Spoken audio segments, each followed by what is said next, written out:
నాన్నగారు చెప్పారు జాతక ప్రకారం ఇప్పుడు నాకు టైం బాగలేదని.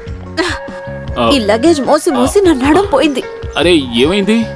ఈ లగేజ్ అంతా ఇక్కడికి ఎందుకు తీసుకొచ్చారు? మరి ఇవన్నీ ఎక్కడ పెడతాను? హౌస్ ఓనర్ నన్ను గెంటేశారు. గెంటేశారా? అఫీషియల్ టూర్ మదురైకి వెళ్ళిన హస్బెండ్ అతను మిమ్మల్ని మౌంట్ రోడ్ లో చూశాడట. నన్నా? మరి ఇంకెవర్ని? గంట సేపు నిన్న నన్ను ప్రశ్నించాడు. చివరికి పోలీసులతో చెప్తాననేసరికి నేను ఒప్పుకున్నాను. కరెక్టే, కానీ జ్యోతి నువ్వు పంజాబ్ లేడీస్ హాస్టల్కి వెళ్ళుండొచ్చు కదా? అక్కడ రూమ్ లేదు కదా రామ్. అవును, అది నిజమే. పోనీ ఇంకేదైనా హాస్టల్? అది దొరకలేదనే కదా మన ఇద్దరం కలిసి ఇలా డ్రామా చేశాం. అయినా నేనెలా ఆయన కంట్లో పడ్డాను? ఓ పని చేద్దాం, ఆయన చూసింది మా బ్రదర్ అని చెప్పి మనం ఇంకో గేమ్ ఆడదాం. అయినా లోకంలో ఒకరిలా 7 ఉంటారని చెప్తుంటారు కదా. ఇంకా డ్రామాలు ఆడితే జైలుకి వెళ్లాల్సి ఉంటుంది. నేను అతని దగ్గర అన్ని ఒప్పుకున్నానని చెప్పింది మీరు వినలేదా? మరి ఏం చేద్దాం? అదే నేను అడుగుతున్నాను. నేను ఆఫీస్కి వెళ్ళాలి. దేవుడా. చూడు జ్యోతి, నువ్వేం టెన్షన్ అవ్వద్దు. మా అన్నయ్య తెలుసుకుంటే ఏదో ఒక మార్గం దొరుకుతుంది. ఇంగేనా అన్నయ్య? అన్నయ్య మాస్టర్ అంగ లేదు సార్. లేరా? ఎక్కడికి వెళ్ళారు? పాండిచేరికి వెళ్ళారు. అయ్యో ఎందుకు? వండి టాక్స్ అడిగా. ఎప్పుడు వస్తారు? ఏం చెప్పలేదు సార్. అయ్యో ఏంటి సార్ విశేషం? ఏం లేదు, అంతా బానే ఉంది. మీరు బానే ఉన్నారుగా? వండి ఏడే.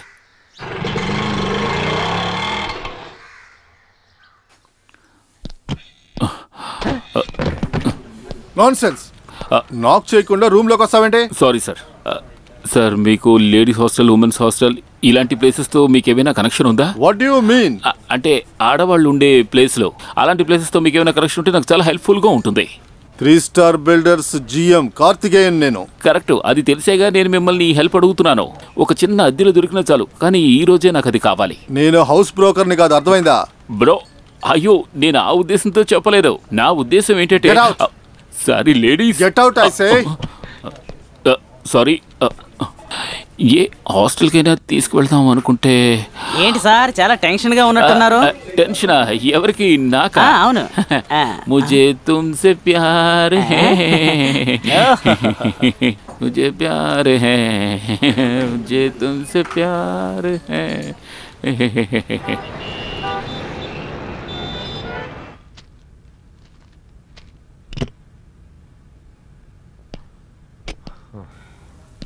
టైం 10 అయింది.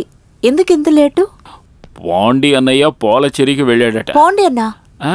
కాదు, పాలన్నయ్య పాండిచేరికి వెళ్ళాడట కారుకి ట్యాక్స్ కట్టడానికి. ఫియట్ కార్ రిజిస్ట్రేషన్ అక్కడే. ఇప్పుడు పాండి అన్నయ్య కాదు, పాలన్నయ్య పాండిచేరి నుంచి రాకుండా ఏది జరిగేలా లేదు. పెద్ద ప్రాబ్లం అయింది. ఇప్పుడు ఏం చేయాలి? ఇక్కడ ఇంకో సంఘటన జరిగింది. చాలా ఆకలిగా ఉందని ఏదైనా తిందామని బయటికి వెళ్ళాను. తిరిగి వచ్చి డోర్ తెరిచేసరికి పక్కనున్న ఫ్లాట్ లేడీ ఎవరు ఏంటి అని చాలా ప్రశ్నలు అడిగింది. ఇంకో 2 వచ్చి క్వశ్చన్స్ అడిగారు. నేను రామ్ భార్యనని వాళ్ళతో చెప్పేశాను. My God. అలాగే కదా మన ఆ ఇంట్లో కూడా చెప్పాం. అయితే మాత్రం అది ఇక్కడ భార్యని ఎందుకు చెప్పావు? ఇదో పెద్ద గొడవ అయిపోయిందే. ఏదో ఒక అమ్మాయి మీ ఫ్లాట్ లో ఉంటుందని చెప్తే అది ఇంకా పెద్ద సమస్య కదా. అవును, సడన్ గా అలాగే చెప్పాలనిపించింది. కరెక్టే, కానీ నేను అయ్యో ఎవరైనా వచ్చి అడిగితే నేను లేనని చెప్పు.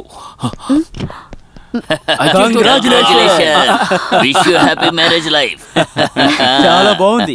10 పైసలు కూడా ఖర్చు లేకుండా రిజిస్టర్ ఆఫీస్కి వచ్చి పని పూర్తి చేసుకున్నాం.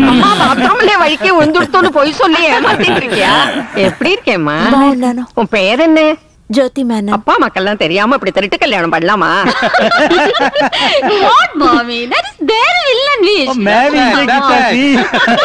ஆனாலும் பொண்ணு மகாலட்சுமி ஆட்டம் இருக்கா. நீ ரொம்ப கொடுத்து வச்சிருக்க. ओए रामू, तू सानू ट्रीट नहीं दिती, कोई गल नहीं, असी तानू मिठाई खिलाने।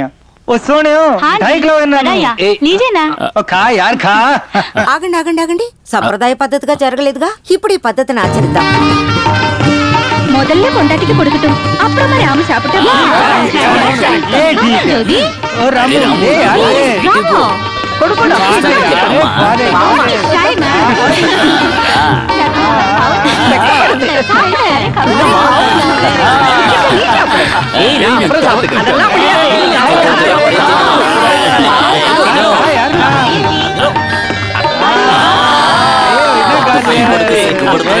Very good very good. Honeymoon trip ఎంగ రాము? అది నేను రేపు నిర్ణయిస్తాను, విషయం మీకు చెప్తా.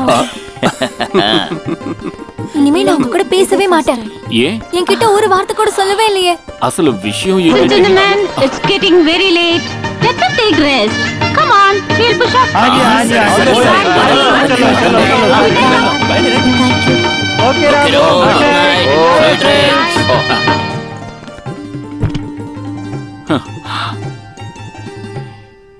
ఇక నిజంగా పెళ్లి చేసుకోవాల్సి వచ్చినప్పుడు నేను ఈ ఊరు వదిలి పారిపోవలసిందే. I'm sorry Ram. జాతకం ప్రకారం ఇప్పుడు కష్టకాలం నాకు అనుకుంటాను. పోన్లే, పర్వాలేదు. చెడ్డ పేరు తెచ్చుకోవడం కంటే ఇదే బెటరు.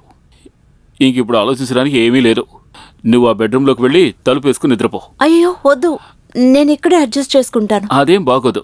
ఏది ఏమైనా నువ్వు గెస్ట్ కదా. ప్లీజ్ మీరు వెళ్ళి పడుకోండి, నేను ఇక్కడే సెటిల్ అయిపోతాను. Good night. నేను డోర్ లాక్ చేసుకుంటాను, అప్పుడే నాకు గురక శబ్దం వినిపించదు. Good night.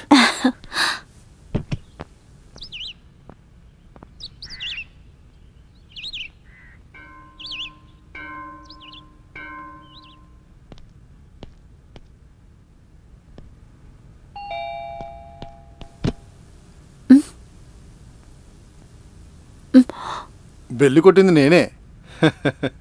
తలుపు తెరిచిన వెంటనే నన్ను చూడకూడదనే నేను కొంచెం దూరంగా నిలబడ్డా. నేను సెక్యూరిటీ, తెలుగోడినే. ఇదిగోండి. ఎప్పుడు పాల ప్యాకెట్లు నేను ఇక్కడ పెట్టేసి వెళ్ళిపోతా. మేడం పేరేంటి? జ్యోతి.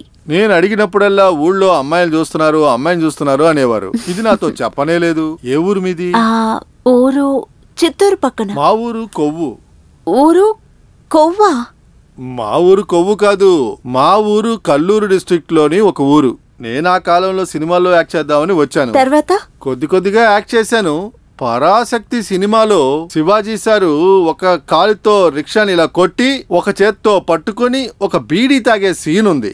ఆ బీడీ నేనిచ్చిందే. అరుణాచలం స్టూడియో ప్రొడక్షన్ వాళ్ళు త్వరగా బీడీ వెలిగించాలి కదా, అప్పుడు నేనిచ్చాను. శివాజీ సార్ ఏం యాక్షన్! అబ్బా.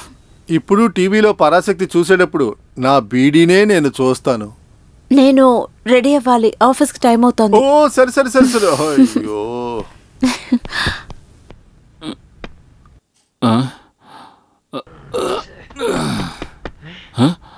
అయ్యో వస్తున్నాను.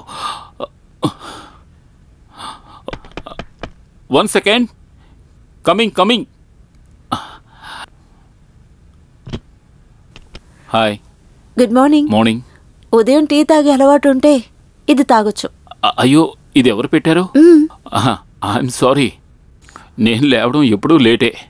ఓ గెస్ట్గా వచ్చి నువ్వే టీ పెట్టుకోవడం అంటే ఛే. It's okay. గ్యాస్ ఉంది కదా? ఓ మొన్నే కదా కొత్త సిలిండర్ తెచ్చిపెట్టారు. నిద్ర బాగానే పట్టిందా? బాగా చెప్పారులేండి. హాస్టల్ మేట్ ఆఫీస్ రూమ్ లో కబోర్డ్లకు మధ్య పడుకున్న నేను ఇక్కడ పడుకోవడం స్వర్గమే. నా గురుక శబ్దం వినిపించలేదు. చాలా సంతోషం. ఈ ఫ్లాట్ అద్దెంత? అది మెయింటెనెన్స్, వాటర్ అన్ని కలుపుకుని 3000. అదేం ఎక్కువ కాదు. అవును, ఎక్కువేం కాదు. ఇది కూడా మా అన్నయ్య ఏర్పాటు చేశారు. ఆడవాళ్ళకే కాదు, ఒంటరిగా ఉన్న మగవాళ్ళకు కూడా ఇక్కడ ఎవరు ఇళ్ళు అద్దెకివ్వరు. కష్టమే. సిటీ అన్న పేరుతో ప్రయోజనం ఏముంది? ఢిల్లీ, బాంబే ఇంత కన్సర్వేటివ్ కాదు. నేను ఒక విషయం చెప్తే మీరు బాధపడతారా? బాధపడే విషయం అయితే ఎవరైనా బాధపడతారుగా. ఏదేమైనా నేను చెప్పి చూస్తాను. చూడండి, నేను మీకు ఒక 1500 ఇస్తాను. ఓహో, ఇది నిజంగా బాధ పెట్టే విషయమే. ఒక్కరోజు ఇక్కడ ఉన్నందుకు నేను మీ దగ్గర 1500 రూపాయలు తీసుకోవడమా? స్టార్ హోటల్ వాళ్ళు తీసుకున్నట్టుగా నేను తీసుకోవడం న్యాయం కాదు. అది కాదు, మీకు తెలుసుగా, ఊళ్ళో ఉన్న మా ఇంట్లో జాతర జరిగే సమయంలో పరాయి ఊరు నుంచి ఎంతో మంది వచ్చి మా ఇంట్లో ఉంటూ ఉంటారు. వాళ్ళకి మేము ఫుడ్ కూడా పెడుతుంటాం. బట్ ఫుడ్ పెట్టినందుకు ఉన్నందుకు వాళ్ళ దగ్గర మేము పైసా కూడా తీసుకోం. అదే మా సాంప్రదాయం. నా ఉద్దేశం, దేనికైనా ఒక లిమిట్ ఉంటుంది కదా. చెప్పేది వినండి రామ్. చెప్పండి. 2-3 నెలల తర్వాత నాకు ట్రాన్స్ఫర్ వస్తుంది. ఆలోగా మళ్ళీ ఒక డ్రామా. దొరికిపోతే మళ్ళీ ఇలా బయటికి రావాల్సి వస్తుంది. అది మాత్రమే కాదు, కొత్త ప్లేస్లో ఎన్ని ప్రాబ్లమ్స్ వస్తాయో ఎవరికి తెలుసు. అందుకే నేను చెప్తున్నాను, మంత్లీ 3000 సగం 1500. నేను మీకు అయ్యో అది I feel very comfortable here. It's a request. ఇక్కడ ఉన్న వాళ్ళందరూ మనల్ని హస్బెండ్ అండ్ వైఫ్ అనుకుంటున్నారు. సో ఆ ప్రాబ్లం కూడా సాల్వ్. అది ఇదంతా తలరాతే రామ్. ట్రైన్లో మనం కలిసి ప్రయాణం చేశాం. నిన్న నేను ఇక్కడ నిద్రపోయాను కదా, ఏదైనా ప్రాబ్లం వచ్చిందా? ఇంతవరకు ఒక ఎక్స్టెన్షన్ అంతే కదా. మీ ప్రైవసీకి నేను ఇబ్బందిగా ఉంటే నో అదేం కాదు. చూడు జ్యోతి, ఒక రకమైన ఇండిసిప్లిన్తో కూడుకున్న ఓ బ్యాచులర్ లైఫే నాది. చూడు, ఇలా అస్తవ్యస్తంగా ఉంటుంది నా జీవితం. ఎప్పుడైనా వస్తుంటాను, ఎప్పుడైనా పోతుంటాను. కొంతకాలం అయినప్పటికీ నీకు అడ్జస్ట్ అవ్వడం కష్టంగా ఉంటుంది. నా కష్టం పక్కన పెట్టండి. ఫ్లాట్కి 2 తాళాలు ఉన్నాయి కదా. కీస్ 3 ఉన్నాయి. మరేంటి, మీకు ఇష్టమైనప్పుడు రావచ్చు, వెళ్ళొచ్చు, ఏమైనా చేసుకోవచ్చు. కష్టంగా ఉందా రామ్? ఇంటికొచ్చిన గెస్ట్ని బయటికి గెంటేసే సాంప్రదాయం కాదు మాది. ఓ, థ్యాంక్ యూ వెరీ మచ్.